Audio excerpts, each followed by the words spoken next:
Fala, galera, beleza? Segundou, olha nós aqui outra vez. E aí, Gui, como é que você tá? Tudo Como bem? é que tá? Belezinha? Mais uma segunda? Mais uma, cara, mais uma e com mais um papo sensacional. A gente vem de uma leva muito legais de convidados aqui. A gente falou lá atrás com o pessoal da Game Escola, junto com o game Firefighter Gaiden, que foi muito legal, né? Falaram de Gamescom. Aí na semana passada rolou um papo com o pessoal da Shonen West, que também foi sensacional. Muito legal. E hoje, sem falar no Nando, Tokudok, que teve aqui com a gente também. Falamos sobre muita coisa, Muito sobre bom, produção muito bom. nacional. Eu fico feliz, cara, porque embora o nosso forte seja a dublagem, como artista eu acho que a gente tem muita coisa para contribuir que está além do processo de dublagem, que é uma etapa de pós, né? Então a gente dubla sim, mas a gente faz localização para game, a gente faz voz original, a gente faz um monte de outras coisas e a tendência é que cada vez mais a gente receba aqui nessa mesa pessoas que contribuem para o crescimento e o fomento deste mercado nacional, né? Enfim, de audiovisual como um todo, e hoje não pode ser diferente, né? A gente tem duas pessoas ilustres aqui. Meu querido, Bruno. Boa noite, prazer receber você. Tudo bem, Daniel? Obrigado. Guilherme, Gente, obrigado. Valeu, Daniel. Com vocês, vem pra girar, fica mais bonito. Olha lá, ó. Gutenberg Lins e Daniel Paes, dublês de ação. Eu não vou ficar dando currículo, porque vocês vão fazer isso melhor aqui. Eu sei que você teve no Bora Que Bora esses dias aí, mas aqui o papo é diferente, beleza? Legal. Aqui você não tem André Reinaldi, aqui você tem Guilherme Marques, cara. Sem Olha aí. mesa de bilhar. Sem truco. Ó, galera, aquela câmera ali é de vocês, tá? Fiquem à vontade. Guto, rapidamente, me diz o seguinte, quando é que você começou e por que você escolheu ser dublê? E aí eu passo a mesma pergunta pro Daniel pra gente seguir. Bom, eu quis entrar no ramo de dublê porque eu sou muito fã de filmes de artes marciais, né? Mas minha primeira caminhada, assim, foi dentro da arte marcial. Eu me conheci como curioso da arte marcial, praticante, atleta, né? E mais tarde vim ter a oportunidade, sim, de entrar nesse ramo. É legal que o porquê é muito interessante, porque é uma área assim que... Não é? Por que alguém escolhe se jogar de 3 andares num colchão lá embaixo? Mas quem disse que ele faz isso? Por que alguém escolheu tomar porrada na vida no lugar dos outros? Isso ele faz. Bom, então assim, foi tudo um processo, tá? Eu conhecer um pouco da arte marcial, a minha carreira como atleta e a minha paixão por cinema sempre existiu desde criança. E aí, bom, enfim, a gente vai bater um papo aí, mas eu tive a oportunidade de ingressar nesse ramo de dublê graças a um amigo que já está há muitos anos aqui no ramo também. Enfim, aí foi um trabalho atrás do outro até a gente se consolidar. Quer falar o nome do seu amigo? Pode falar. Sim, Carlos Sabugo, foi nosso Ele que foi o culpado. nosso primeiro professor aí da Academia de Dublês, né? Que ano foi isso? Eu comecei em 2007. 2007. Ainda eu estava como dublê amador, participei de um grande filme em São Paulo, nunca tinha trabalhado com cinema. Esse filme era um ensaio sobre a cegueira do Fernando Meirelles. Aí, a partir daí, fiz mais um outro trabalho internacional também e depois daí ingressei no curso. Então, meus 2 primeiros anos como dublê... Começou com 2 filmes internacionais, depois sim. ele vai fazer um curso. E começou sem saber. Se joga aí. Exatamente. Mas, enfim, eu acho que a oportunidade veio na hora certa, no momento que eu estava bem preparado, assim. Preparado que eu falo, assim, de receber essa oportunidade, né? Eu ainda era dublê amador, precisava amadurecer um pouco nesse meio. Entender que era possível, que tinha espaço, né? Exato, sim. Mas o primeiro dia que eu fiz esse primeiro trabalho, respirei fundo no set e realmente eu sabia que era isso que eu queria pra mim, como profissional também. Sensacional. E lá se vão quase 20 anos, né? Sim. 2007. Eu te conheci em 2017. Sim. A gente foi fazer um evento lá em Caruaru, já citei isso aqui algumas vezes. O Mystic Nos G3. conhecemos embarcando pra... Pois é, cara. Esses dois Nordeste, caras né? saem de São Paulo para ir pro Nordeste. A gente se conheceu no avião ali no aeroporto. E de lá para cá fizemos algumas primeiro coisas trabalho juntos junto, aí. né? Muito legal, quase 10 anos já. O Guto, só lembrando um pouco do histórico, né? Ele já teve aqui algumas vezes, né? Você participou do Quero Ser Dublador, segunda temporada. É verdade. Teve aqui no Bora Que Bora, agora no Ar. Foi o episódio dos Power Rangers, né? Lembra que os alunos fizeram um exercício? Você veio com a capacetão Tokusatsu. Alunos não, os competidores. Era um reality show, não era aula. É verdade. Daniel Paes, meu querido, Bruno, como é que você tá, mano? Excelente, obrigado pelo convite. Bruno, Guilherme, satisfação estar aqui com vocês e poder bater um papo sobre dublê e poder esclarecer pra galera que eu não faço voz de ninguém. Né? Muita gente Ainda fala, bem "Você que eu não fiz essa pergunta. Você é dublê? Ah, mas você faz qual voz? Assim, não, calma, não é isso, é outra coisa. Não sei se aconteceu a mesma coisa com vocês. E a Ao gente também contrário, não pula de moto no aro pegando fogo. Eu pulo às vezes, mas é só por esporte. E é excelente a gente poder falar da nossa profissão, ter esse espaço, né? Bom, o meu início, a minha jornada começou também na infância, lá em 1985. Lá se vão aí alguns anos, uns 40 anos aí, né? 40 anos trabalhando como dublê? Não, Cara, início treinando as artes marciais. De 85 a 94 foi uma virada, porque eu sempre gostei muito de tokusatsu, sempre gostei muito de filmes de ação, sempre tive vontade de fazer essas coisas mesmo, desde a infância. E em 94 recebi um convite inusitado. Eu fui convidado para trabalhar no Circo Show Cybercop, que legal. que era Olha um aí. circo Olha com aí, temática. esse cara que é fã, hein? Ele ia. Um circo com Do temáticas. Cybercop eu não fui, do Jasper Changeman eu fui. Legal. Eles estão ligados, esses circos, inclusive, porque eu fui convidado para participar desse circo e quem estava dirigindo justamente era o cara que fazia o Jasper no Circo Show também, que era o Adriel de Almeida. Sim. Então ele fez esses circos, né, o do Jasper Change, mas depois eu fui convidado para participar do Cybercop. Então lá eu comecei a minha jornada como dublê, debaixo da luz do circo, 94. 94. Foram Com aí um quase tempo. 10 anos de Kung Fu já, então. de arte Eu comecei marcial. com outras artes marciais. Eu Aham. comecei muito cedo com Hapkido, que é uma arte marcial coreana, judô. Peguei a onda do Van Damme, do kickboxer. Peguei a onda do MMA, de 91 a 92, com jiu-jitsu. E depois, em 93, eu comecei o Kung Fu. Em 94, entrei no circo. Legal. Então, a partir de 94, aí minha carreira começou. E aí já era como dublê mesmo, já era esse o nome que se dava, ou não? Era um artista marcial contratado para fazer o show no circo. Como é que era? Não, no começo não era dublê ainda. No começo nós éramos artistas marciais. Aham. Né, contratados para fazer ali aquela apresentação no circo. E aí, em 95, aí eu conheci também o Carlos Sabugo, nosso professor, que ele inaugurou a primeira escola de dublês da América Latina, que é a Águias de Fogo. Uhum. Então eu comecei a Que ainda treinar na Águias existe, de né? Fogo. Ou não? Sim. Comecei a treinar na Águias de Fogo naquela época, aí fiz inúmeros trabalhos, fui e voltei, porque não é como a carreira de dublê em 94, 95, não é como é hoje. Uhum. Então, eu fiz educação física, me formei, fiz outros trabalhos também. E depois eu fui adaptando, fui fazendo outros trabalhos, até que em 2008 nós nos conhecemos, 2008, 2009 nos conhecemos. E aí a carreira de dublê já começou a ter um outro... Os dois já trabalhavam com dublês, Isso. se conheceram em função do trabalho. Na verdade, o Daniel entrou na academia de dublê antes de mim, né? 95. Você chegou em 2000 e pouco já. É. né? Então, você falou, não era como é hoje. Então, como é hoje o dublê no Brasil e como que era? Qual é o mudou? espaço que tem hoje esse trabalho de dublê? Tem muita gente fazendo? Onde é que vocês atuam mais? Qual é o campo de trabalho para isso? Nesse caso, o que o Daniel quis dizer é que hoje o campo está muito mais aberto a se explorar no cinema, né? Naquela época não tinha tantos filmes, né, Daniel? Não. Naquela época, eu acredito que... Eu ainda estava começando, tá? Não sei você, Daniel, você pode me corrigir. Mas existia muita participação de dublês em novelas, não em filmes, né? Exato. Em algumas publicidades, sim, mas hoje o mercado está muito mais aquecido com cinema, com série. Mas acho que talvez o Daniel tenha pegado essa etapa também. Muitos dos nossos amigos dublês mais antigos sempre se aventuraram nas novelas, né? Exato. E pediam muitas novelas. E Pediam naquela época muita não coisa. tinha muitas dublês femininas, né? E muitos homens se trajavam de mulheres para Sim. executar a cena, né? A Naquela sa- época. sa- Sempre lembro de uma cena do Esquadrão Suicida, o primeiro que teve Sim. lá, do David Ayer, que quase ninguém gostou, de uma cena que a Arlequina pula, cai, sei lá, de um helicóptero, vocês lembram disso? Uhum. Aí tem um rolamento e ela sai correndo, e claramente você vê que é um cara correndo ali, daqui a pouco troca. Isso aí que o Guto falou é bem importante, porque naquela época, quando eu comecei, eu fazia muita pegadinha no SBT. O SBT era a casa do dublê naquela época, aqui em São Paulo, né? Então ficava lá na Taliba Leonel, Silvio Santos, e nós fizemos muitos trabalhos ali. Tinha trabalho de novela? Tinha, mas quem fazia esses trabalhos eram os dublês mais antigos. Então, como era muito novato, aí sempre ia para treinamento, ia fazer as pegadinhas, né? Tinha uma prova ali que chamava a prova do touro. Eu não Era o lembrava touro de disso. verdade. Lembrou bem. Era bem legal, né? Ficava um caboclo no meio da arena, né?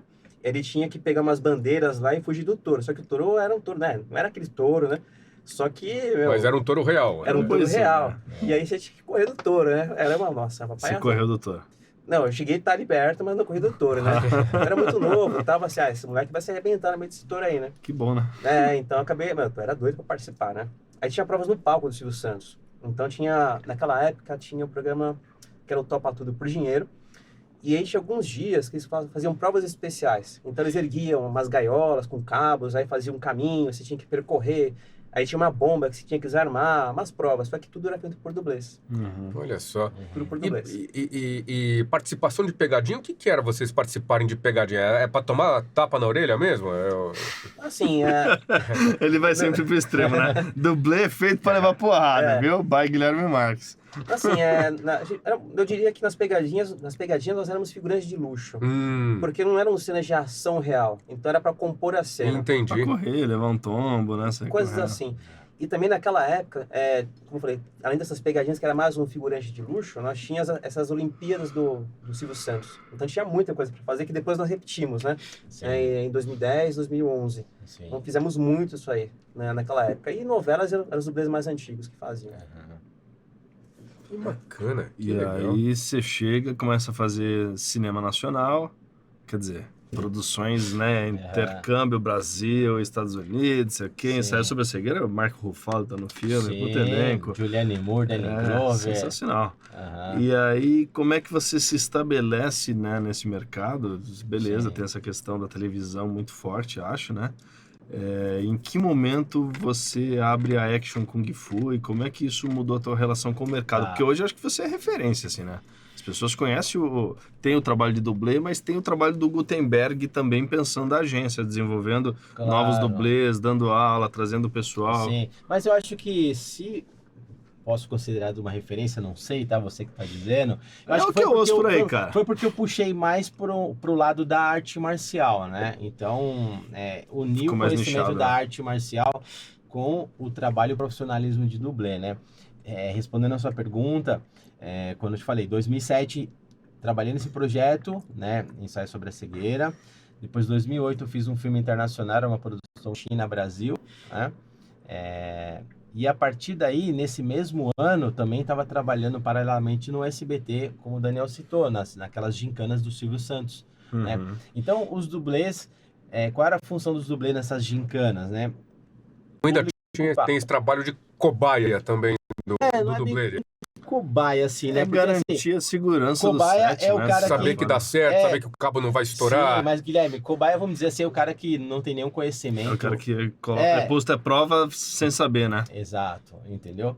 Bom, e aí, até 2013, permaneci lá no SBT, trabalhando nessa parte do SBT, algumas eventuais participações em outros programas, mas quando foi 2011, aí eu tive a ideia de criar a Action Kung Fu, né? Então, eu montei a equipe focada nesse segmento, arte marcial com trabalho de dublê, né? Legal. E era uma coisa que eu queria muito desde quando eu comecei, mas eu era novato ainda, eu não posso esperar, quem sabe um dia eu faço um trabalho de arte marcial. Enfim, foram surgindo alguns, mas foram pequenos. E aonde surgiram esses trabalhos? Nas publicidades. Quando a gente começou a fazer campanha publicitária, interpretando um ninja ou um Power Ranger, aí eu falei assim, caramba, a gente tá indo para um lado que tem a ver com arte marcial. Interessa, né? Tudo bem, às vezes você tá lá mascarado, ninguém sabe quem é você, mas tudo bem, tá indo para um lado da arte marcial, eu tô conseguindo mais contatos, fazendo networking, né, divulgando o trabalho, além de dublê, sou artista marcial, comecei a fazer contatos, e a partir daí foram surgindo outras propostas de curtas-metragens, né? Mas em 2011 eu fundei a equipe realmente para ver como testar, né? Porque tinha um buraco muito grande lá para se trabalhar com arte marcial. E era uma coisa que os diretores de cinema de ação não exploravam muito, né? Era uma fórmula que não... Você disse que já tinham academias de dublê, escolas de dublê, Sim. mas todas elas voltadas para o quê? Para cena de ação, Mais briga, no sentido não de era nada briga, marcial. cai, leva tiro. Exato. Não, assim, de modo geral, dublê Aham. de ação, tá? Aham. eu já passei por esses cursos, o Daniel também. A nossa especialidade é arte marcial. Mas a gente já fez coisas de alto risco também, né? Mas Só que aí você chega num curso desse, você não tem só arte marcial lá, tem gente de todas as áreas. Exato, mas lá o foco não é arte marcial, é uma coisa que é meio ignorada nessas então, escolas. Você tem cursos de dublê. E eles são... Mas então, não sei hoje talvez esteja mais segmentado de repente, mas era tudo muito mais abrangente. Então você caía, se jogava, aprendia a pilotar, aprendia a pular, tinha tudo isso? Ou... Sim, Guilherme, sim. Mas assim, nem todo dublê é bom em tudo, tá? Então, por exemplo, às vezes o cara nem é tão bom em luta, mas o cara sabe pilotar muito bem. Ele vai se especializar naquela área, sabe? Às vezes o cara não tem desenvoltura nenhuma para fazer cena de luta, mas pode estar fazendo outras coisas, né? Ele não tem medo, vai fazer cena de altura e tal. Então, assim, o que eu te falo, nessa época eu e o Daniel começamos, o pessoal meio que deixava de lado um pouco a arte marcial, não gostavam que explorasse a arte marcial. Você acha que tinha campo para isso na época? Ou não tinha esse olhar? O pessoal tava muito com a cabeça um pouco fechada ainda, sabe? Até mesmo onde a gente treinou, não se dava muito espaço para arte marcial. Porque assim, quando uma pessoa vai fazer um curso de dublê, se a pessoa já treina a luta há muitos anos, a pessoa já chega preparada lá. Automaticamente essa pessoa pode ter muito mais chance de ter trabalho do que outros dublês que já estão lá. Sim, porque tem um corpo, né, preparado. Exato, já sabe fazer luta, já sabem cair, já sabe rolar no chão. Alguns vêm preparados até sabendo fazer acrobacia, entendeu? Então não sei se naquela época o pessoal queria meio segurar um pouco, ou não queria dar muita oportunidade também. Mas pensar também no que vinha sendo produzido até então, né? Porque a gente, assim, culturalmente falando, a gente não é um país que tem uma tradição de artes marciais. Então isso reflete nas produções audiovisual, no cinema, na novela. Talvez se tivesse o que mais que precisasse, assim, de coisas mais de dublê, o filme dos Trapalhões, por exemplo. Que eles mesmos faziam as brincadeiras. Mas aí a minha alucinação em cima disso o que mudou? A geração, inclusive, dos cineastas que estão chegando, né? Porque, tudo, como você falou, né? Eu gostava de filme de arte marcial, eu gostava de filme do Van Damme, do Stallone, não sei o que, e queria estudar isso. A mesma coisa, quem tá dirigindo hoje são os caras que viram lá os filmes dos anos 80, 90, que foram buscar isso depois. Influenciados por esses filmes. Exato, assim como vocês. Então, eu acho que é uma indústria que realmente tá nascendo, né? Que vocês estão levantando junto. E a formação do dublê, como o Guto falou, ela é bem abrangente, porque assim, não dá para você fazer essas especialidades logo de cara. Se você tem essa habilidade marcial, acrobática, ou até mesmo outro tipo de habilidade, né? Tem gente que sabe pilotar muito bem, tem gente que tem facilidade com cenas aéreas. Então você aproveita o melhor de si para você colocar em cena. Nós escolhemos justamente a parte que nós temos mais habilidade, que é a parte de arte marcial. E se a gente não abre campo para isso, como você falou agora, e mostrar que isso pode ser trabalhado, as pessoas não conseguem enxergar essa fórmula que a gente pode colocar. Porque tem isso também, né? Às vezes o cineasta até quer fazer, mas não conhece quem faça, né? Exato. Eu não lembro quem foi que comentou isso recentemente, que tem um diretor lá que não grava cenas de ação. Acho que foi você que comentou com o André no Bora Que Bora, talvez. Que o diretor não gravava e tal, e aí quando vai pra cena de ação ele tem um outro núcleo de direção. Mas é isso, como não tinha mão de obra especializada, é aquela história, putz, queria fazer isso, dá pra fazer? Não sei. Então não faço. Aí você vai limando o roteiro, assim como a gente faz na produção independente, né? Você vai cortando, pensando no teu orçamento. É a mesma coisa. Então hoje vocês estão mostrando aí pra todo mundo que, dá pra fazer, e cada vez mais aparecendo mão de obra, né? E você não chega ali se direcionando para uma área específica, você tem que pegar a parte mais abrangente e ir descobrindo, e as pessoas irem descobrindo no que vocês são bons, ou você... Por exemplo, alguém quer chegar agora e quer descobrir que eu quero ser dublê. Mas eu não quero dirigir, eu quero fazer cena de luta. Tem como direcionar isso já desde o começo, ou eu preciso aprender o todo para depois ir especializando? Quer responder, né? Sim, se você já tem esse pensamento, eu quero fazer cenas de luta, quero ser dublê, então você já vai pra action Kung Fu. Também. Você já tem esse caminho, então é mais fácil você desenvolver. Tem gente que chega, eu quero ser dublê, porque vê cena de ação, vê o Tom Cruise fazendo as coisas hoje, eu quero fazer o que ele faz. E aí chega no curso, acaba buscando o que ele quer, o que acha mais viável. Então depende muito da sua própria experiência, sua vivência física, do que você deseja fazer, e no curso você vai direcionando e conhecendo outras pessoas. Porque o curso, ele não é só dublê, vou fazer isso, tal. No curso também você aprender a atuar na luta, atuar na ação. Porque não basta você saltar de um prédio, não basta de você ser atropelado, você tem que atuar em cima daquela cena. Entendeu? E tudo isso faz parte do trabalho de vocês também, né? Tipo, Bastante, dar essa consultoria para A atores, treinar os atores. preparação, sim. E vocês fizeram mais coisas que vocês eram os personagens, ainda que estivesse mascarado, ainda que não tivesse de fundo ou tudo? Ou vocês também já tiveram que substituir pessoas para as cenas de ação? No caso em si de ser dublê, você não precisa ser, basicamente, ter a mesma estatura, ter o mesmo tipo físico. Às vezes nem o mesmo gênero? Exato. Às vezes também, por exemplo, se você tá filmando bastante cenas noturnas, você tem como se disfarçar bem, né? Não precisa estar perfeito. Pô, e os caras têm cabelo comprido? Eu não, eu coloco uma peruca. Ah, o cara é mais alto, a gente grava em outros ângulos, pra fakear bastante. Enfim, bom, eu já fui dublê do Danilo Gentili, tá? Não tem nada a ver, ele é muito alto, muito mais alto que eu. Enfim, mas nas cenas de corte, quando tem aquela ação, quando tem queda e rola, não é ele que tá caindo, sou eu. Então ninguém vai saber ali, só tá sabendo o que eu tô contando também, tá? E quem já acompanhou os bastidores desse projeto. Mas voltando a falar um pouco de curso, né? A partir do momento, Guilherme, que você faz parte de uma equipe e está lá fazendo um curso, você pode pintar trabalho de qualquer coisa, tá? Por exemplo... Você não escolhe, né? Chega o trabalho. Exato. Se você tá dentro do perfil, digamos assim, ó, não tem luta, beleza, mas ó, tem uma cena que você tem que ficar pendurado tanto tempo num set, sei lá, num local, numa casa, enfim. E aí você tem que começar a trabalhar cabo, levitação, né? Às vezes nem todo mundo fica confortável, ficar pendurado muito tempo lá. Às vezes o ator pode até fazer, mas é tão chato ficar pendurado por cabo, por cadeirinha, sabe? Por todos esses... Cansa, né? Sim, e às vezes acha mais prático usar um dublê. É porque tem o risco também, né? Eu vou fazer com o próprio ator. Eu poderia ficar 3 horas pendurado, mas ele tem que filmar o resto do filme. Não, sim. Mas não é nem questão de risco, é o incômodo, tá? Para atores também. Então, assim, a gente já passou, tipo, cada perrengue em set de filmagem, tipo assim, usar figurino de...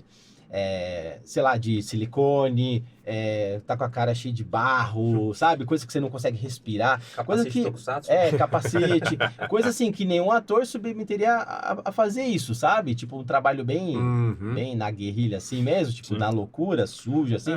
Tem ator que nem gosta Trabalho de se sujar. pesado, né? É o trabalho insalubre. Vocês fazem, então, o trabalho insalubre. Exato, sim, mas de uma maneira mais profissional. E uma coisa aqui importante também, Guilherme, o dublê, ele trabalha com segurança o tempo todo e a gente tem que selecionar aquilo que a gente consegue fazer. Tem muita gente que aceita trabalho e não tá ainda não tem competência para fazer aquele tipo de cena. Então, quem é dublê, surge o trabalho, você primeiro vê, por isso que tem a coordenação de dublês. Você vê que você vai coordenar, você seleciona as pessoas que são tem mais prática naquele tipo de cena, e ali você escolhe e vê se a pessoa tem capacidade de fazer. Se o dublê falar, olha, não posso fazer, não faz. Porque pra gente, enquanto profissional, o importante é ter uma pessoa que não é o doidão que chega e aceita fazer tudo, mas aquele que seleciona e sabe fazer aquela cena com perfeição, que não vai dar problema, que não vai ter nenhum tipo de risco. Então, além de você chegar, não tô lá para me machucar no lugar do ator. Pelo contrário, às vezes nós temos mais preparo corporal, mais preparo físico para suportar uma cena como essa. Justamente não se machucar, né? E assim, justamente para não nos machucarmos, o ator se poupa, porque afinal de contas, às vezes tem um longa-metragem, vai precisar dele muito, e nós estamos mais aptos a fazer isso. Então o dublê, acima de tudo, é um cara responsável, que sabe analisar aquela cena, selecionar e falar, olha, estou pronto ou não. Se não estiver pronto, a gente procura um perfil que consiga fazer aquele tipo de cena. Se não estiver, não faz. Então eu posso ter um dublê com medo de altura? Sim, claro que pode. Sim. Às vezes o cara ele tem medo de altura, mas ele consegue fazer cenas de atropelamento muito bem. O dublê, então, não precisa ser o cara destemido, o cara que Não, porque faz como tudo. eu falei, não é o cara, não existe um dublê especialista em tudo, né?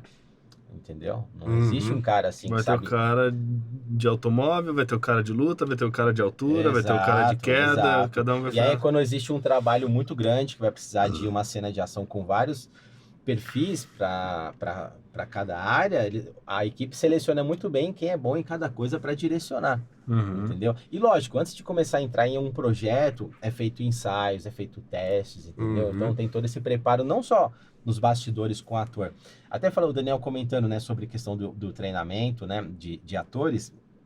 Por exemplo, há técnicas fisicamente falando que os atores podem fazer, mas assim, você não vai fazer uma única vez, você vai fazer várias vezes no dia.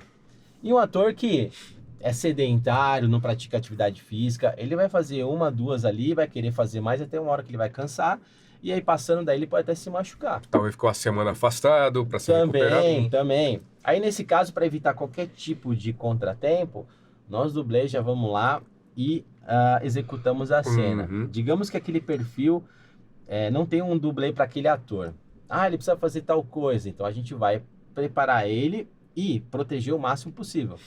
É joelheira, cotoveleira, calção de impacto. Digamos que ele vai ter que fazer um rolamento numa escada. Porque tem horas que não tem como você esconder o ator. Você precisa... Exato. A cena precisa e tudo. Exato. Então, é preciso... Esse treinamento então vocês também fazem? Sim. Então a gente usa também esses equipamentos que a gente vai trazer uma segurança pro ator. Entendeu? E para ele até é legal que de vez em quando em algum projeto Isso ele é um pouco se da área de desafia, conforto, se desafia também a fazer algo, tá? Sim. Óbvio que se for uma coisa que a gente vê que tá muito fora das condições dele, a gente nem vai falar, não, faça ou tente, não. Mas tem muito ator que quer fazer. Já pegaram gente insistente, falando, não, eu quero fazer. E... Já. E assim, só antes dessa pergunta, já complementando o que o Guto falou, muitas vezes o ator ele repete aquela cena várias vezes, ele não tem uma prática de luta, alguma prática muito boa, mas os dublês eles compõem uma cena. Então você vê às vezes um ator dando um soco, você vê que ele não pratica arte marcial, mas o jeito que o dublê cai é tão bom que você fala, nossa, mas pegou de verdade, hein? Às vezes toma um soco, cai por cima de algum móvel, alguma coisa, aí você começa a acreditar que aquela cena é real. Justamente por isso, porque o dublê ele vai dar mais emoção, ele vai dar mais vida para aquela cena. Ele valoriza o impacto que ele recebe. Isso. Às vezes é um soquinho assim, mas o cara dá aquele salto, né? E aí você fala, pô, pegou de verdade. E vem na edição também, na edição às vezes acelera um pouquinho mais, tem alguma coisa que vai, né? E a gente consegue sim ter esse impacto para cena. Valoriza o ator em cena, né? Entendeu?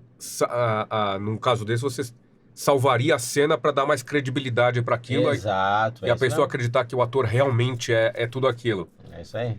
Mas já teve esse caso, gente, não, cara, isso aqui é perigoso, não faz não, deixa o dublê fazer, e a pessoa insiste.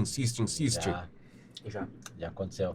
Lembra daquele prédio? Nomes, quero nomes! Não vamos citar nomes. Mas houve um ator que lutamos com ele num prédio assim, não tinha nem parede, Era quase 10 andares, depois fomos pro terraço. E aí o diretor, né? É tipo uma obra. Exato. Aí o diretor falou assim, e aí, o que vocês acham? Você sai correndo aqui, você salta de um prédio pro outro e os dublês pulam na sequência também. Imagina, um prédio de 10 andares. E se a gente ficasse ali mais um minutinho sem falar nada, o ator pulava? Ele queria pular. Não, quando deu a ideia, ele falou, eu pulo. Eu falei, não, calma, calma. Porque assim, ele tava aqui, tinha no outro prédio aqui. Fácil, eu pulo. Uma coisa no mesmo nível, outra coisa você tem que saltar e ir para um outro. Nossa, o impacto é muito grande. E é um cara que não tinha esse tipo de prática. Aí na hora, não, calma aí. Ele já tava colocando o pé para fazer o salto já. Eu vou. Eu falei, calma, não vai não.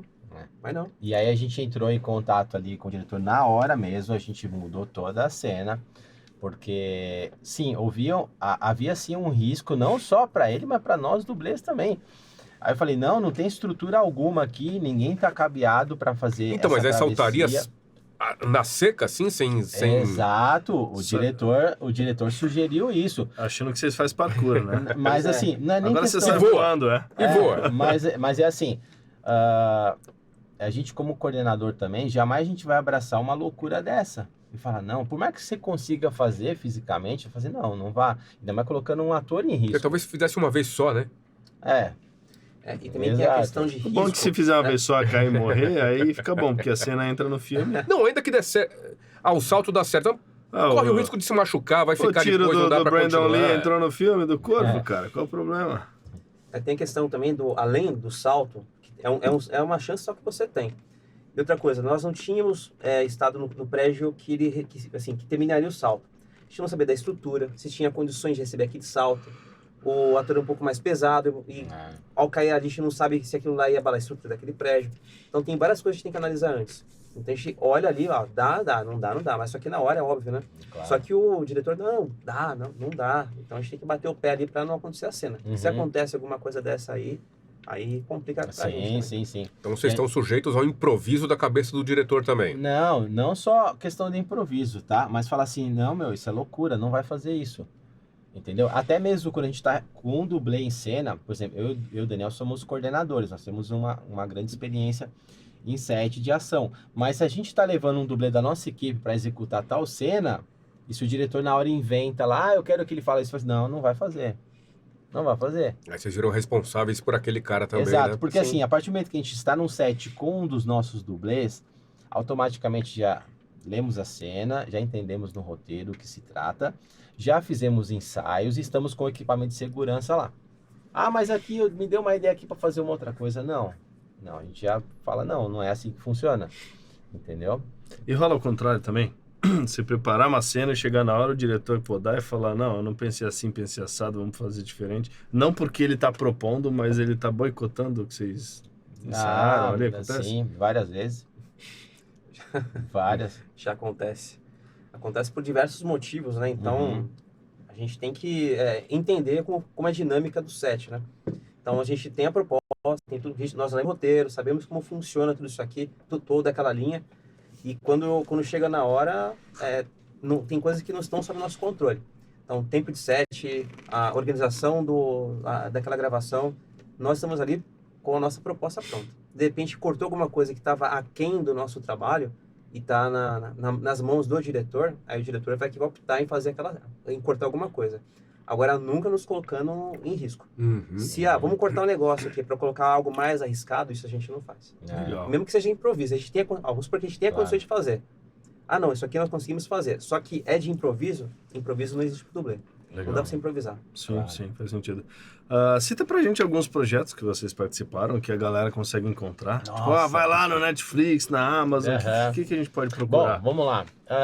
Netflix, nós temos O Mestre da Fumaça, né? É um longa de Kung Fu, uma comédia nacional, né? No Star Mais temos a comédia Abestalhados 2 também. É uma produção do Marco Jorge, né? Com um grande elenco aí também. Com humor nordestino, né? Outra pegada. Vamos lá, YouTube, nós temos o curta-metragem Sayonara, do diretor Cristex. Tem bastante cenas de luta. Cristex é bom, hein? Sim. Manda bem. Temos 3 videoclipes com Megadeth. Megadeth, sim. 3 Megadeth nós 3, temos. 3 ou 4? Sim, 4 clipes. 4 clipes. Não, você tem 3 com Megadeth, mas esse cara tem uns comigo também, hein? Então. Temos também no YouTube a Placa de Rubi, o média-metragem com Whindersson Nunes e os dublês da Action, tá? São muitos trabalhos, tá? Quem quiser conferir, actionkungfu.com.br, lá tem todo o nosso portfólio de trabalhos de ação, né? Curta, média, longa. É só pra citar aqui pra galera começar a se divertir no chat, porque começa a entender, legal, eu vi esse filme, gostei. Aí, vou procurar Abestalhados, tem umas sequências de ação bem legais, né? Sim. É o do Gentili, como que é o nome? Exterminadores do Além, né? A série, né? Não trabalhamos no longa, trabalhamos na série, né? Que foram 10 episódios exibidos no SBT. Legal. E aí, bacana, entraram em contato com vocês ali pro filme e tudo. Vocês entram só como mão de obra ali de dublê mesmo, as pessoas para executar aquela cena? Ou vocês coreografam aquilo, parte tudo da cabeça de vocês, ou depende de como tá a produção do filme? Como é que isso funciona? Olha, quando algum diretor nos procura, ele já quer que nós montemos ali a coreografia. Então, por exemplo, dos Abestalhados, nos chegou a proposta do filme.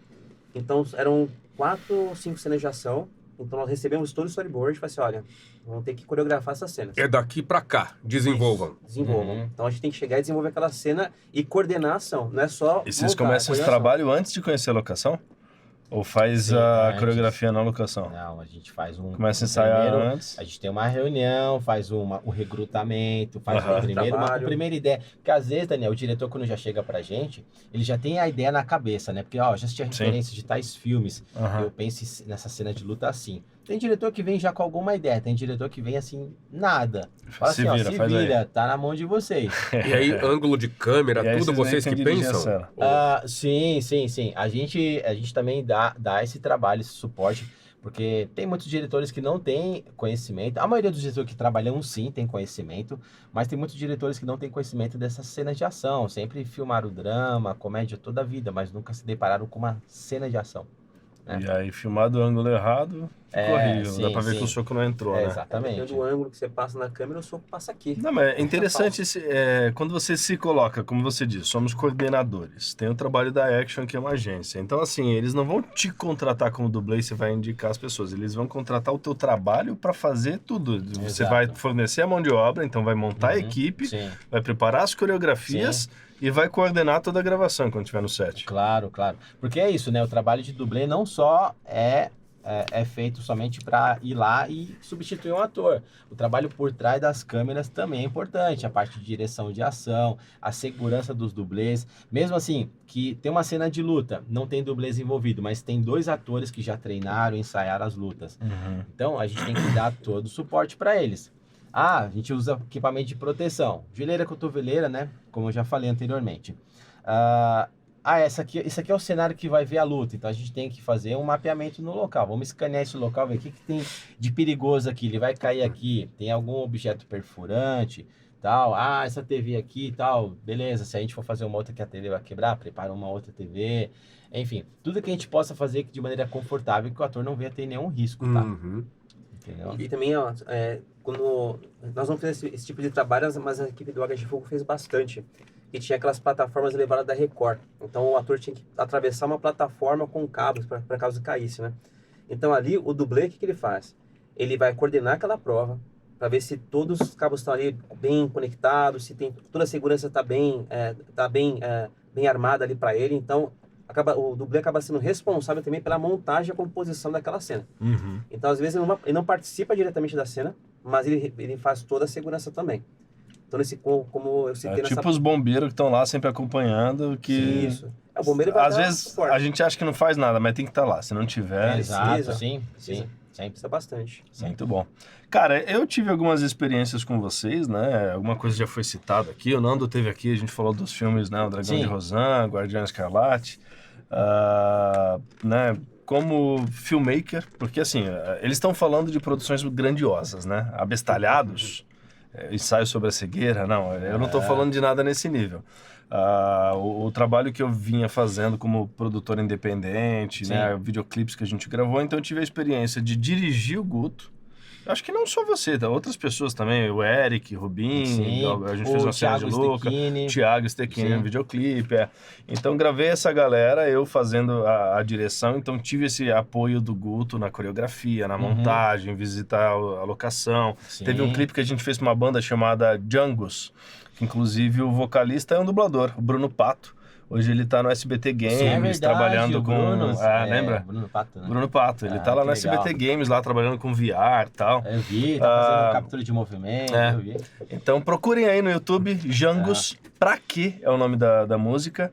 É bem legal, é uma cena de luta entre um casal, né? Um homem e uma mulher ali que... na expectativa de reconciliar uma relação que acabou, sai na porrada e começam a quebrar a casa inteira. E esse cara aqui, ele deu chute em TV de LCD. Quebrou, assim, de entrar o pé na TV. Tipo, foi isso. Na casa, inclusive, do Felipe Teófilo. Destruiu a casa dele. E o outro trabalho que você E fez não me chamaram. também, Não. que a gente mesclou a arte da luta com a dança, lembra? Sim, foi o que o Stecchini participou. Sim. Foi uma banda chamada Seu Edinaldo. O nome da música é 13.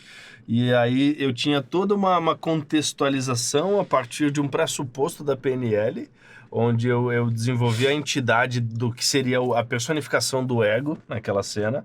E aí a gente brincou com o Kung Fu e com a dança contemporânea e fizemos uma coreografia que foi sensacional, um videoclipe lindo.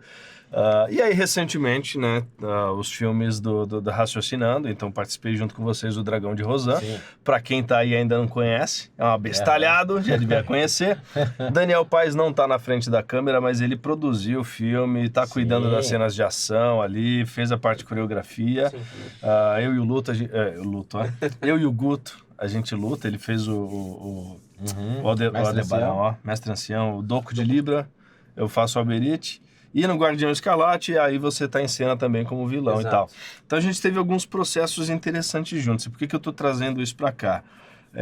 Porque tudo isso que vocês estão falando, vocês vão falando, vai fazendo sentido na minha cabeça. Eu vou lembrando os processos, né? Desde as leituras de script, os momentos em que a gente faz visitação no set para entender a locação. E aí você começa a entender o que pode ser utilizado de objeto de cena, o que a gente pode trazer, essa questão de equipamento. Então foi muito legal.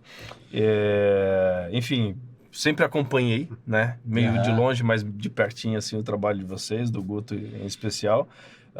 Na expectativa de um dia poder fazer alguma coisa junto. E gravar esses 2 filmes com vocês foi muito legal. Então, Fizemos, né? Fizemos, Queria saber de você um pouquinho também, assim, falar um pouco do Dragão de Rosão, um pouco do Guardião Escarlate, pra quem tá em casa, enfim, porque a galera tá sabendo, né? Tá no hype, tá sabendo. O Dragão de Rosan, você colocou algo bem legal assim. Inclusive, você tá estreando como roteirista, né? Sim, eu ia falar o Dragão Escarlate, né?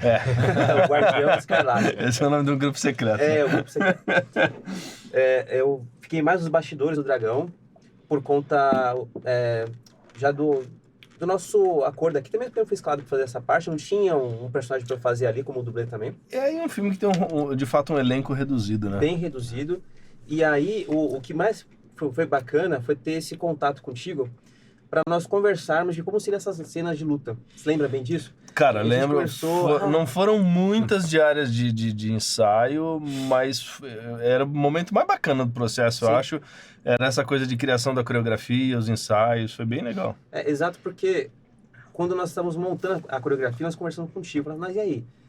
Os cavaleiros têm um tipo de combate que ele não se liga muito com arte marcial, porque eles se estudam, aí jogam poder, aí volta de novo, efeito, então como que nós fazemos essa construção? Aí a gente conversou contigo. Aí você começou a falar, não, eu acho bacana a gente poder levar isso para live action com uma linguagem um pouco diferente, porque não dá para fazer igual. Então nós trocamos essa ideia contigo, que era ator, que foi ator, aliás, e isso nos ajudou bastante na construção. Porque até então nós tínhamos uma outra ideia, e quando começamos a conversar com as pessoas que estão envolvidas nesse processo, é mais fácil de montar também. Sim. Então por isso que a gente não pode ficar só calado na nossa, não, peraí, vamos fazer de um jeito, abrir para as pessoas que estão junto. Contigo que trabalha nessa área também, você conhece muito bem esses personagens, aí já veio outras ideias para fazer a montagem. E foi muito, muito bacana porque nós tivemos aqui uma experiência que foi unir um dublê profissional com um ator e dublador profissional numa cena de ação. E aí, como é que vai funcionar isso daqui? E tivemos também do outro lado, que é o Ralph, contra o Eric, né, que é o Raul. O Raul também é ator e colocou contra um dublê profissional. Então, colocar essas 2 linhas artísticas ali em cena foi um desafio bem interessante, porque o impacto é diferente da cena. Né? Como o Guto falou, ninguém pode ser especialista em tudo. Eu acho que é meio por aí, né? Às vezes o ator, ele sabe dar texto, mas o corpo em cena, ele já não tem tanta consciência corporal numa cena de luta e tal. Então é óbvio que o ator vai dar mais trabalho. Assim como o dublê, ele já tem um outro preparo em relação ao corpo em cena, pra câmera, mas na hora de dar o texto já não tem a mesma propriedade na fala, né? Exatamente. Justamente, então, foram linhas que a gente conseguiu, né, nós conseguimos nos ajustar no filme. Acho que em ambas as produções a gente conseguiu ter esse alinhamento e assim, essa participação de equipe mesmo. Se cada um falar, não, eu sei fazer tal coisa, eu sei fazer outra, e você não consegue mesclar isso e trabalhar em equipe, não sai trabalho. E a colaboração também. Todo mundo estava nos ensaios, todo mundo se ajudou. Então, como é uma produção, 2 produções independentes, então toda a equipe acaba fazendo um trabalho bem grandioso junto. Se não for assim, não sai filme.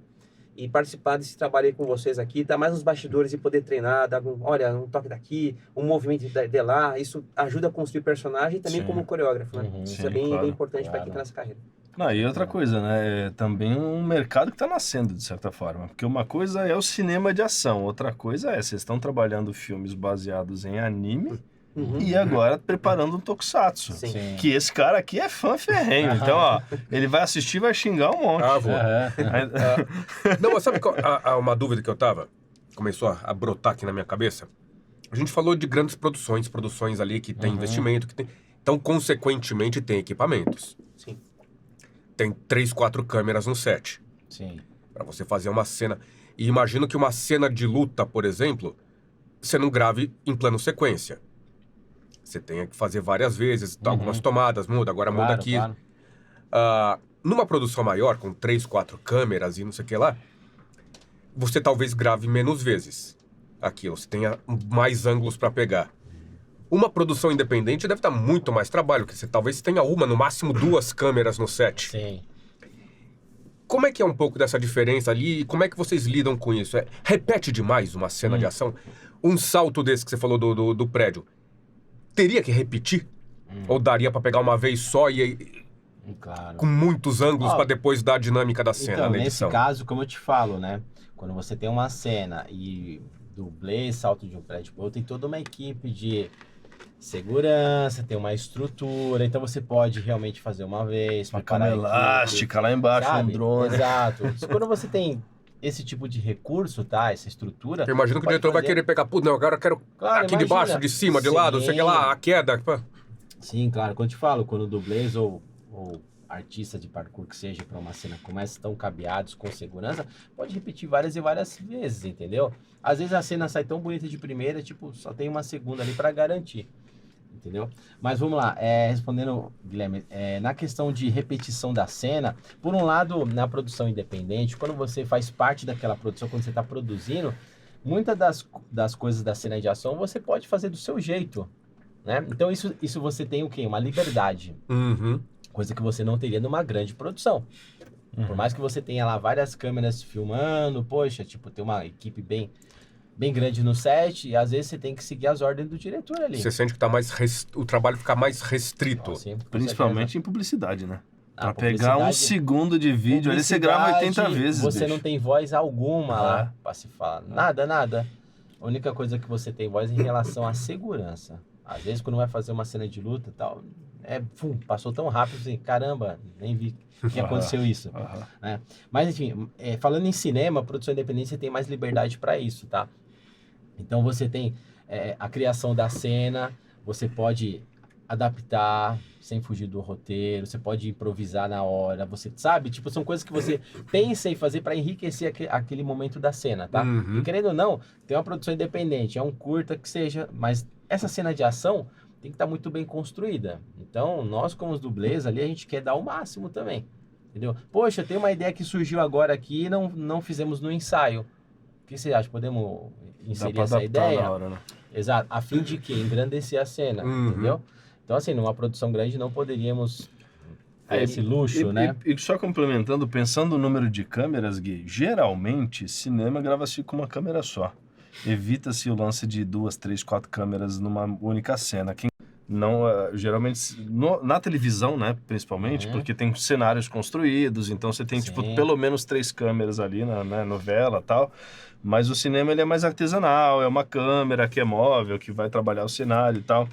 Mas eu entendo que nessas cenas de explosão, de luta, Uhum. cena de risco, às vezes você acaba por backup, né? Tendo mais de uma Sim. câmera. Agora o lance da repetição é inevitável, né? Você vai, cara, qualquer área do ator, do dublê, você vai repetir 2, 3, 4, 5 vezes até o diretor achar que tá bom, né? Sim. E aí, só pra complementar isso aí, essa semana aqui me mandaram umas 3 ou 4 vezes uma cena do Changeman, que é um plano sequência que é animal, assim. Ah, sim, essa cena é muito boa. Uhum. Nossa, aí até falaram assim, não, hoje o diretor acordou e falou, vou fazer cinema. Porque é uma Era Changeman aquilo? Eu achei que era É. Power Ranger. Não é Changeman, É Changeman. é Changeman. Que a câmera já Cena, começa assim, a cena já começa com o cara aqui, Aí dá um zoom out, né? dando zoom no cara que tá lutando aqui. Aham. Aí ele dá o zoom out pra voltar pra cá. É, Exato. Uhum. Aquilo ali, um plano de sequência, acho que demorou o dia inteiro pra fazer aquilo lá. com O dia certeza. inteiro. Uma cena de 3, 4, 5 minutos, você fica um dia gravando, né? Sim, então... E ainda assim você vê que tem um monte de golpe que não entra, né? É verdade. Passa aqui, a pessoa pula pra lá. Mas tá numa cena beleza. dessa não tem muito o que fazer. Se vai fazer plano Não, sequência, Ah, você põe a o erro é, faísca. é inevitável e você vai ter que abraçar o erro. E naquela época era tudo prático, né? Não tinha inserção de efeito Não. digital. É verdade. O Change Pegas, os primeiros chutes que ele dá, é lindo, né? Um chute giratório. Só que passa longe, mas você perdoa, porque a cena era tão linda que você fala, não, tudo bem, passa, né? Uhum. Aí vem pro outro golpe, depois tem acho que um outro chute Hoje que não é passa aceitável, batido. mas naquela época. Não, hoje não. Hoje ia falar, não, passou longe, mas, pô, você olha aquela cena, você até volta. O chute passou longe, mas foi bonito. Uhum. Então, plano sequência faz parte também, né, dessa prática. Mesmo o cinema independente dá trabalho Uhum. fazer uma cena como essa. Mas se realmente tiver no contexto do filme e falar, não, ok, faz parte, isso vai levar a nossa história para onde nós queremos contar, então vamos fazer. Porque às vezes você vai ver um filme de ação, principalmente aqueles mais antigos, anos 90, começo dos anos 2000, que o cara pega e o soco repete 4, 5 vezes pra dar um impacto. Não gosto. Isso Normalmente o soco do herói, né? Porque o soco do bandido pega uma vez só. Você dá um chute, pá! Aí muda o ângulo, plá! Aí sempre fica câmera lenta, aí muda o ângulo, plá! Inclusive, eu não gosto de cena muito cortada. E eu entendo que isso é só por uma questão realmente de não de logística, mas de... O diretor que tem precisão naquilo que ele está fazendo, que ele ensaiou bem, fez tudo coreografado, ele vai, obviamente, priorizar planos sequências, ele vai fazer com calma, ele vai trabalhar planos mais abertos.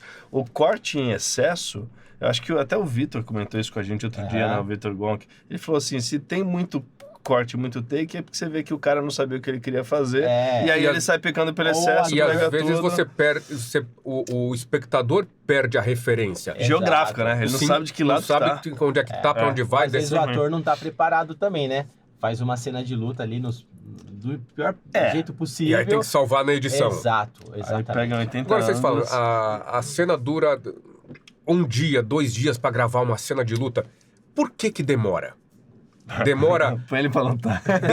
Então, mas demora a preparação, demora a gravação até chegar nos finalmente, se for fazer um plano sequência, até chegar nos finalmente, ou porque realmente eu preciso depois repetir vários takes daquilo para pegar ângulos diferentes? Dependendo de quem tá executando essa cena, mesmo que são dublês profissionais, lutadores, ali você vai ter que gravar muitas e muitas horas do dia. Você tem uma cena longa de luta, com certeza você pode levar o dia inteiro, tá? Por uma cena que talvez dure 3 minutos no filme. Exato, sim. Mas aí, o que acontece? Pode ser também por outras questões, né? A questão da locação em si, a questão de objetos de cena. Tipo assim, você já tá lutando, fez uma sequência de golpes, de repente você tem que pegar uma cadeira e no meio dela, quebrar no outro cara. Tipo, pô, a cena foi boa, mas a parte da cadeira não deu certo. Vamos voltar tudo de E aí novo. vai ter um corte, às vezes vai ter um detalhe, tem que serrar a cadeira pra ela quebrar. E falando em plano de sequência, tem muito diretor, como falei pra você, tem muito diretor que já tem uma ideia do que ele quer pro filme dele, questão de referência de coreografia. Mas tem diretor que fala assim, pô, eu vi um plano de sequência em tal filme e tal, vou tentar fazer isso, sabe? Então, às vezes, tem diretor que se arrisca também a querer fazer. Mas a preparação para a hora do gravando mesmo demora muito tempo?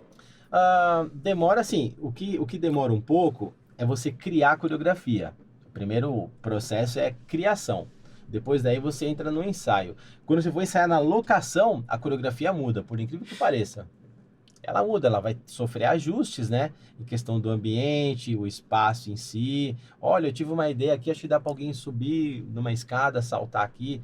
Então, esses tipos de coisas, elementos e ações vão complementando, entendeu? A gente fica 1 hora, assim, um dia inteiro fazendo uma simples cena por causa disso, sabe? Também tem desempenho também, né? Você pode buscar ali o melhor da cena, mas você também tem que esperar um tempo pro dublê descansar.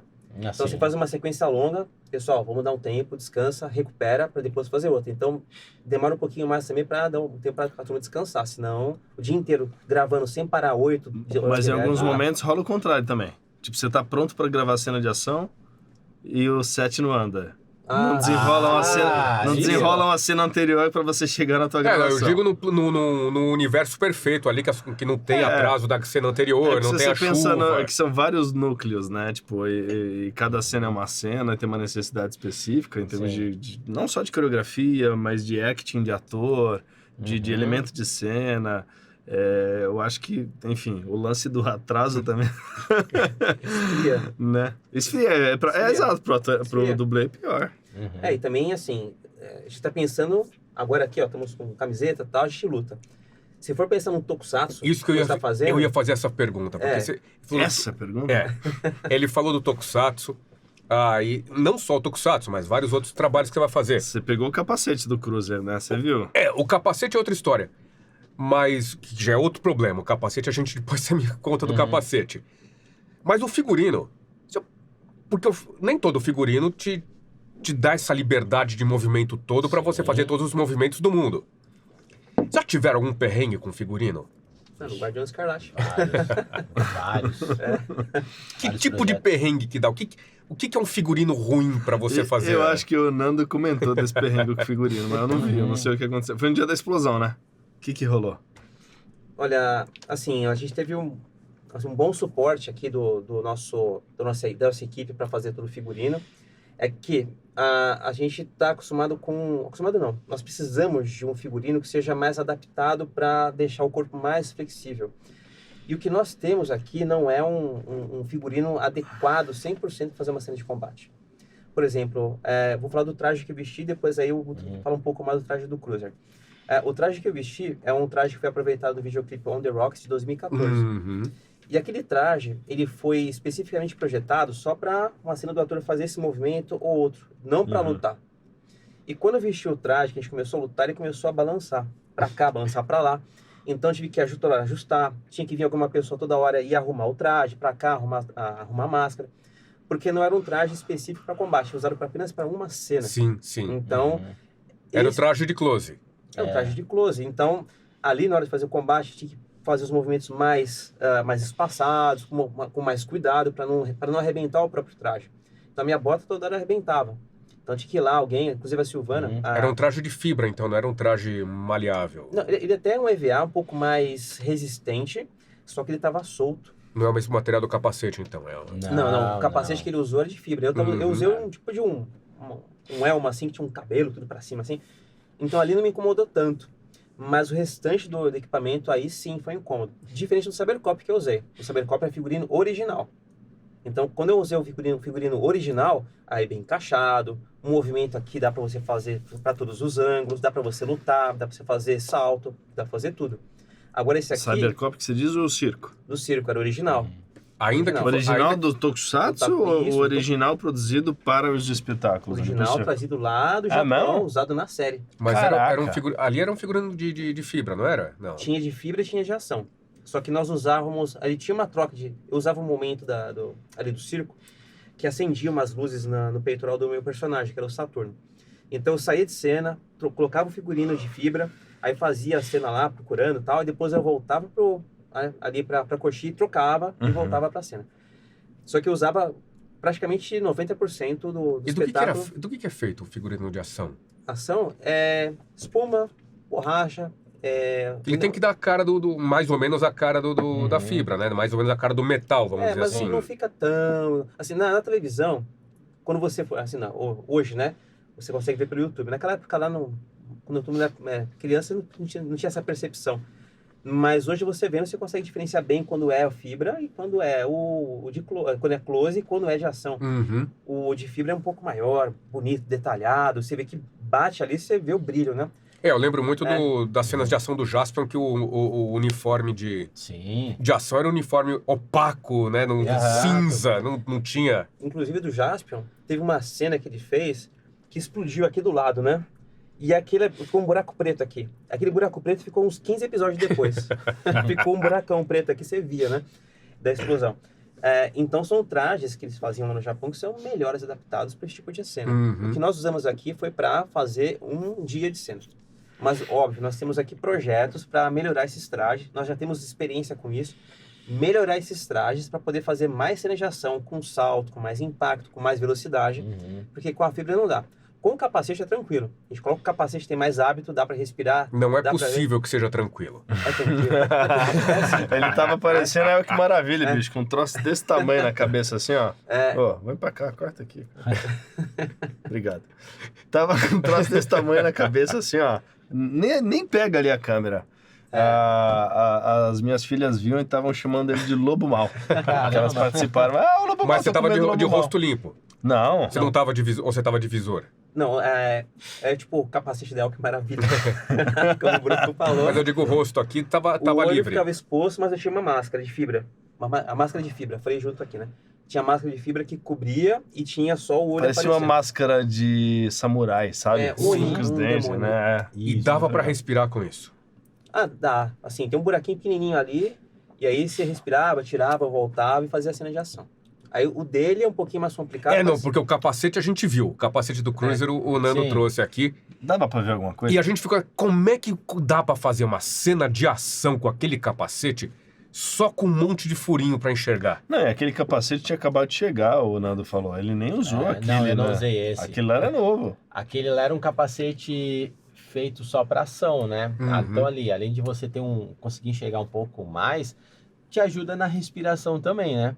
Mas você falando sobre esses perrengues, não só falando de Tokusatsu, mas qualquer projeto que a gente já fez também, vários deles, tá? Às vezes, sei lá, vocês vão usar um figurino, chega lá, uma roupa totalmente diferente, você não consegue chutar. Aham. Precisamos que... por isso assim, nós dublês temos que ter contato direto com a parte de figurino, por quê? Porque o pessoal não sabe que a gente vai usar joelheira. Então, pô, não tem corre, conhecimento. vocês já tiveram esse negócio? Putz, não vai dar pra pôr a joelheira com essa calça, hein, gente? Não, já aconteceu várias vezes, E já. vai sem joelheira? Não. O que acontece? Então, assim, Troca a calça. a gente aprende trabalhando, tá? Nossos primeiros projetos, a gente teve esses problemas, esses perrengues aí. A gente tem que ter esse contato com o pessoal do figurino, departamento de figurino. Fala assim, os dublês é assim. A gente usa calça mais larga pra gente eventualmente usar joelheira. Vamos até fugir um pouco de figurino. Às vezes falar sobre equipamentos. Tipo, você vai usar uma faca de verdade aqui, você vai levar um golpe e você vai sair rolando no chão. Fala assim, não, pera aí, gente. Eu vou usar uma faca aqui do lado que acompanha o figurino pelo personagem, mas tem que ser uma madeirinha, um EVA, coisa que não... Então, assim, a gente tem que estar sempre conversando com esse departamento, tá? Mas não dá Sempre. pra rolar com a faca na barriga? Não, Pô, claro que... Dá, pode ser que seja uma vez só, mas dá. Então, assim, falando de modo geral, muitos departamentos da área de figurino, tipo, executam as coisas e não consultam os dublês. Entende? Então, quando a gente já está trabalhando, quando a gente trabalha já numa produção independente, a gente já tem que ter esse primeiro contato. Uhum. Falar assim, olha, as roupas têm que ser assim, assim e assim. Para facilitar nosso trabalho. Em questão de figurinos Tokusatsu, em questão de capacete em si, é questão de costume, sabe? Você vai fazendo bastante filmagem ou participação em eventos, onde você está caminhando com aquilo, você acaba se acostumando um pouco. Muitas pessoas se sentem desconfortável quando coloca aquele capacete, né? Tipo, Ele é meio claustrofóbico. Sim. Mas eu digo, a cena de ação em si. Como Aí é que você- luta, né? Dá um chute, E não é dá nem um só isso, porque soco, assim, faz um giro. Você tá ali, você tem que estar... Você não tá só enxergando, você tá prestando atenção em todo o resto. Sim. Aí você tá com aquele capacete que te tira essa atenção toda, né? Uhum, São só aqueles furinhos, você praticamente só olha pra frente. exato. E vai. Sim. Assim, a questão... Vai que... Ih, caramba, será que tem um negócio aqui atrás que eu não tô vendo? Não. Próximo episódio de No Ar, o Guilherme vai apresentar de capacete. Vamos providenciar para ele. Eu ponho o Guto aqui, eu só dublo. É questão assim também. Lembrando, quem tá sujeito a fazer esse tipo de trabalho são pessoas dublês e que têm contato com a arte marcial. Querendo você tendo contato com a arte marcial, você já tem um certo reflexo, você sabe olhar bem o ambiente, sabe? Você acaba acostumando com aquilo, entende? Não é uma pessoa que chegou, aventurou, vai lá, faz uma... Às vezes a pessoa nunca fez nada na vida, nunca pratica atividade física. Você vai pôr esse capacete, você vai correr até ali. Você vai ver a pessoa deu 2 tropeção, caiu no chão. Não vai nem andar, vou. Sabe? Ou vai ficar correndo, Vai correr olhando pro pé. Exato. Então, assim, é questão de costume, tá? Lógico, como é que você consegue desenvolver isso e ter mais confiança? É nos ensaios. Várias vezes também com o Daniel, ensaiando com ele em outros projetos, a gente já, bateu espada no capacete, isso acontece. Mas tudo é treino. Não, o mais legal é ver que, assim, acho que a gente cria um pouco essa imagem de que o dublê tá pro risco e que qualquer coisa, tipo, foda-se, vai lá, se joga. E não é bem isso. Não. Pô, tem disciplina pra caramba, os caras são super responsáveis. Geralmente o doidão do vai lá e faz e foda-se sou eu, não são eles. O Guto fica brigando comigo, porque ele fala, Bruno, menos, cara, pega leve, menos. No último filme, eu me joguei gravando no meio da cena, ninguém sabia que eu ia cair, eu caí. Eu só me joguei. A câmera nem pegou, teve que fazer de Fiquei novo. uma semana com a lombar doendo, mas... Não, e o pior é que a câmera não pegou, não. Eu não avisei. E você não avisou, né? Aí se eu me quebro lá, com o dele, Não. o coordenador. Se você tivesse nos avisado, a gente já prepararia você com colete, entendeu? Improvisei, cara. Não. Eu pensei assim, improviso do ator, só vai. Mas isso não pode acontecer, porque todo mundo tá sujeito a se machucar no set por uma bobeira, né? entendeu? E essa parte só, uma parte puxando a sardinha para minha brasa, né? Que eu também trabalho com a preparação física. Então, se você não tem o preparo, assim como o Gutenberg falou, se você não consegue se preparar adequadamente para fazer uma cena como essa, nem só com capacete, para qualquer tipo de cena. Ah, é simples, você vai lá, dá 3 socos e pronto. O cara... com 3 socos. Porque assim, por mais que você ache que é tranquilo, se você não consegue trabalhar o seu time de respiração, Isso é verdade, a Daniel. movimentação que você vai colocar durante a cena, e você começa a fazer várias vezes, você faz 1, 2, 3 vezes, você não consegue fazer mais, você não tem aproveitamento. Seu desempenho cai, é onde você fica mais horas dentro do set de filmagem. Esse aí é o caso do Guilherme, entendeu? Acho, inclusive, que vocês deviam preparar uma cena pra gente sair na porrada, aí, Gui. O que vocês Ele de acham? capacete? Tô no ar. Especial no ar, no Tokusatsu. A gente vai brigar, eu e o Gui. O que você acha? Legal, bora. Fazer a cena de ação na pedreira. Na pedreira. É, Só escolher o personagem. vamos fazer. Jasper Magari, que você acha? Mas e aí, vocês estão o tempo todo se preparando para o que possa pintar? Ou há um tempo de preparação? Ó, vai ter um projeto que tem um negócio assim, então vocês têm 1 mês para pensar, desenvolver, se preparar para chegar lá ou para preparar alguém. Vocês têm essa coisa? Ah, putz, ó, tem um filme, eu vou querer que o Bruno faça não sei o que lá, porque eu vou precisar mostrar bem ele e tudo.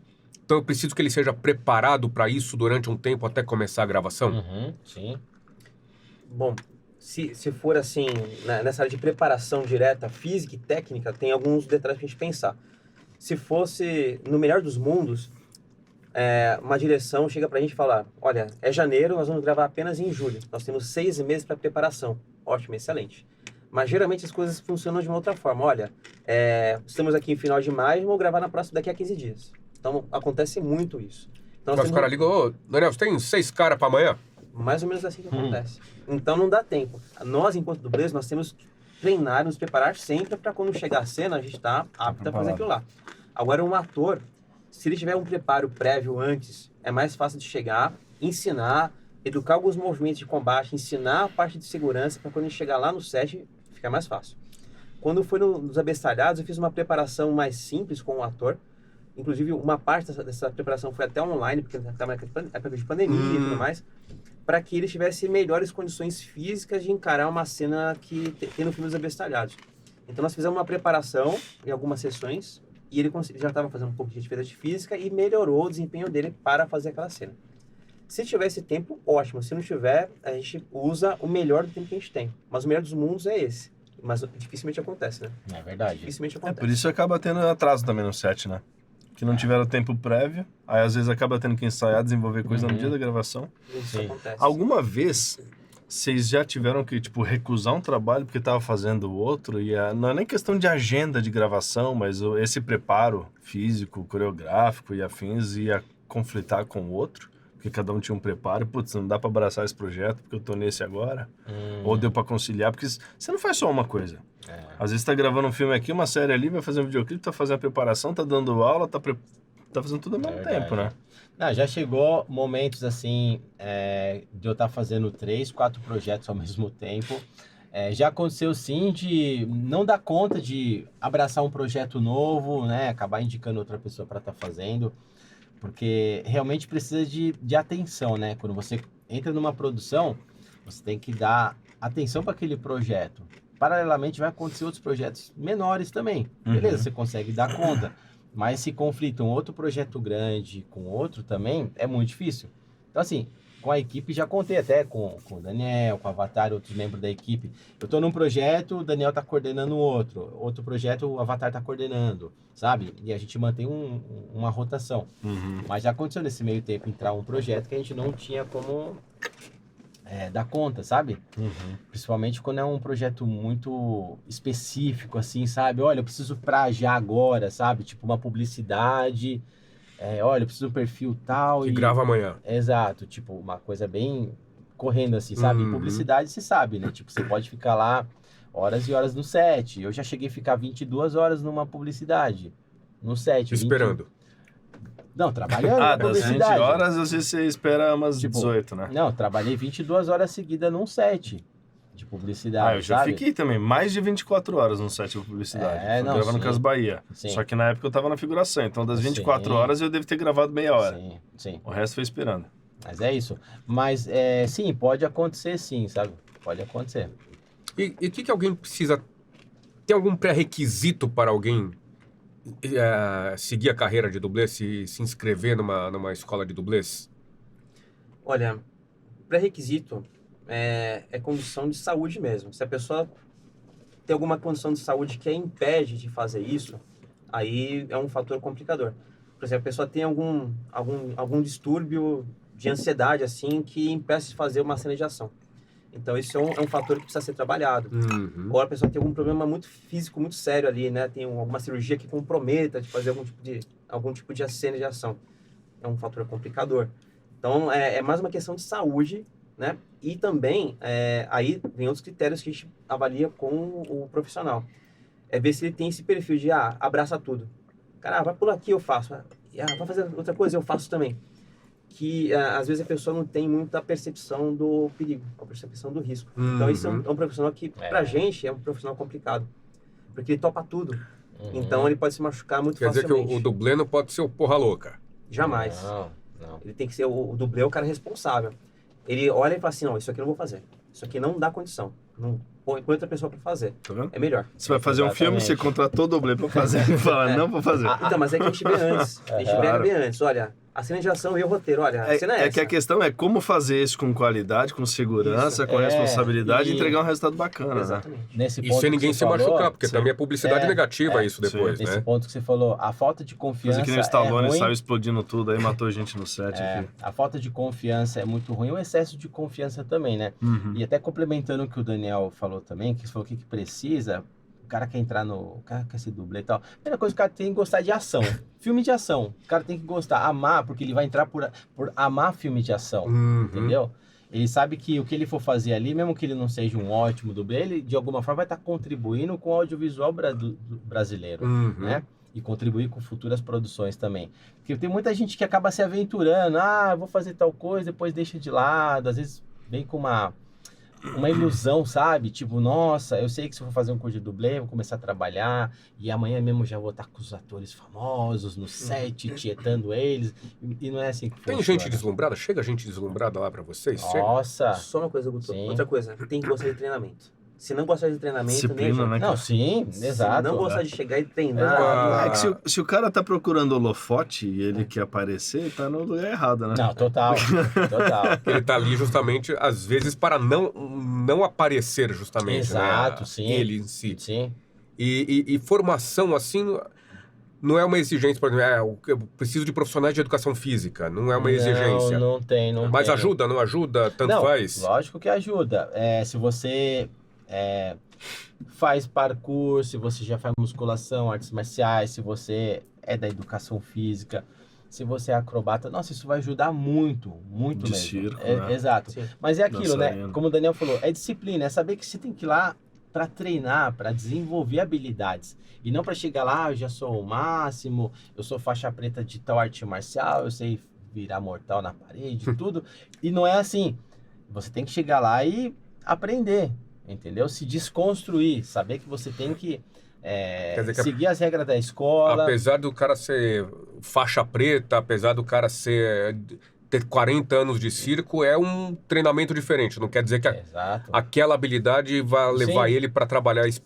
Exato. E outra coisa também, né, falando, às vezes que eu te falo, o cara já é preparado na luta, ele vai preparado para o curso, porque ele já treinou arte marcial, sabe lutar, mas às vezes na parte de interpretação não sabe receber golpes de frente à câmera, fica uma coisa muito falsa, entendeu? Então muita gente acha isso, não, eu sou bom para lutar e eu sei que vou no cinema e vou arrebentar. Não porque é assim. O treino da arte marcial te ensina a atacar, né? Daí Claro. não te ensina a receber exatamente o Exato, golpe. e aí que entra. Ele te ensina a se atuação do defender, dublê. não Exato. apanhar, né? Exato. Não- Entendeu? Então, muita gente que a gente conhece do meio assim, sabe que tem uma certa dificuldade em saber receber golpes. É o mais difícil. Lutar é fácil. Passar eles pra câmera, né? Passar esse... Como o Daniel Exato. falou, né? Tem que gostar de treino, ter essa Sim. disciplina de treinamento, porque no cinema tem esse lance da repetição. Você vai gravar Claro. muitas vezes a mesma cena. Sim. Então você Exato. chega achando que é foda, faz uma vez, duas, terceira, cansou, não tem sim. mais tônus, não Sim. sustenta, né? E assim, o que eu falo, muita gente chega naquela ilusão que vai fazer uma aula, já vai estar amanhã com os atores no set, que vai fazer uma cena incrível de lado. Não, na verdade, quando você vai para aprender, quando começa a desempenhar algumas funções no set, são funções menores. Às vezes você já tem até uma experiência, mas chega lá, você tem que ser humilde e falar, poxa, me deram uma cena bem pequenininha e tal, vai lá e faça, é seu trabalho. Faz um Entenda estágio, isso. né? Tem dublê Entenda que... isso. Até às vezes vocês passaram por isso de... você falou da questão de figuração, às vezes, mas o dublê vai lá, crente que ele vai fazer uma cena assim, tá? E o papel dele é só ficar sentado no balcão do bar? Olha, isso acontece, porque Uhum. principalmente nesses casos, né? Às vezes é uma cena que a pessoa está estreando, então é uma coisa mais simples de se fazer, até mesmo que a gente tem que testar a pessoa. Tem que ver se ela está apta a fazer aquele tipo de cena. Muitas vezes a gente fez cenas menores também, mesmo mais experiência. Só que a gente já tem experiência. Bom, é isso, a gente está acostumado a fazer. Mas acontece sim. Então chega lá, uma cena pequena, às vezes até reclama, mas fui lá, fiz tal coisinha, mas é assim que você vai aprender. Eu imagino, não sou da dublagem, mas imagino que quem começa também, vocês podem me falar melhor que eu, mas quem começa não vai fazer um filme inteiro, né? Não, também começa devagar. Começa devagar, né? Sim. Então, pra gente, mesma coisa. E só uma coisa também, do que nós tínhamos falado sobre a pessoa, do lutador, né? Quando você vai ser dublê, você não deixa de ser um artista marcial. Ou seja, você vai chutar com realidade, vai socar isso com realidade. O que você vai trabalhar é artisticamente como você prepara aquele golpe. Então, você tem a essência do soco. Você sabe a força que você tem. Então, ali você vai trabalhar de tal forma que aquilo lá pareça a realidade. Então, quanto maior a sua experiência de combate, melhor você consegue passar para a câmera. Só que não são todas as pessoas que fazem isso. Isso já, até mesmo aconteceu em curso de workshop. Você fala pro pessoal, olha, gente, não precisa bater com força, só você atuar o soco. E o cara soltou a pancada. Então, a pessoa não tem esse controle.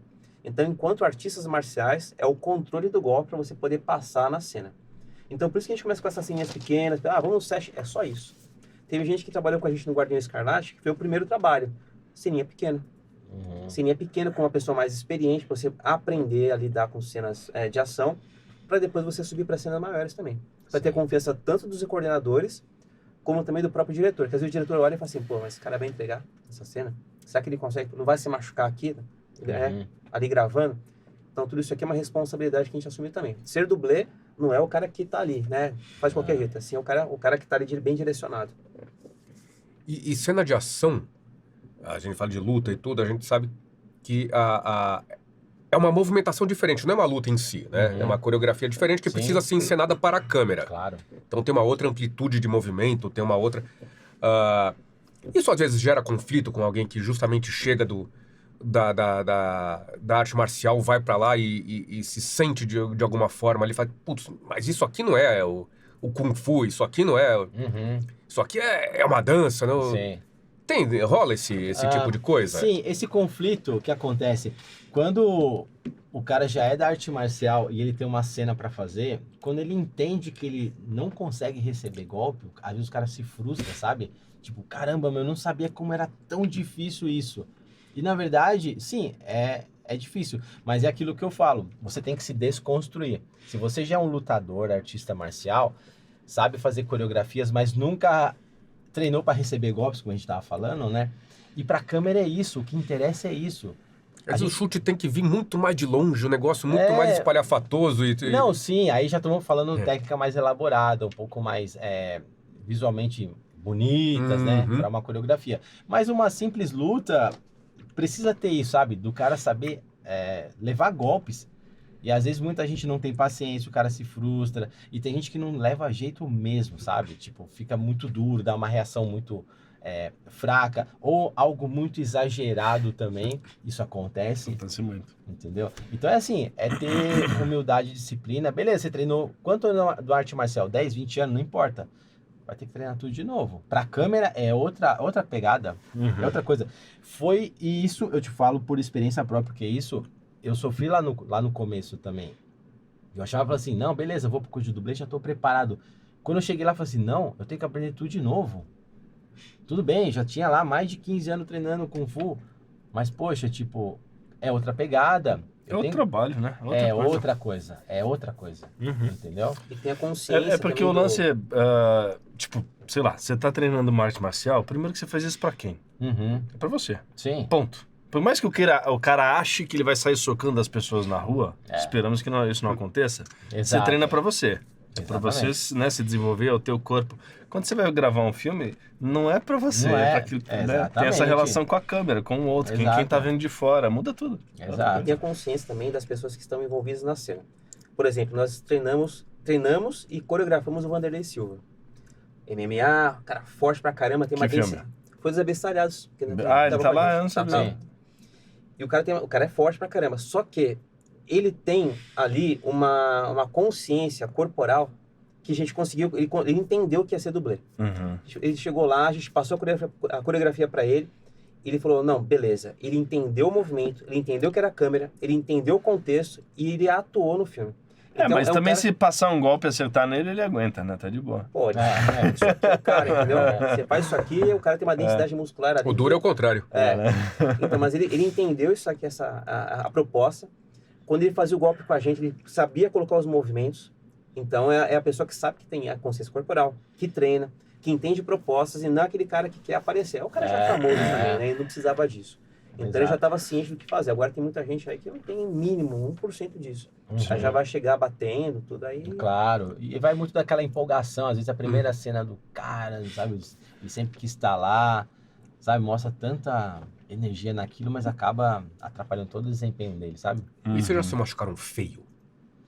Já tiveram um negócio que... Putz. Não, olha só, eu já me machuquei em treinos, tá?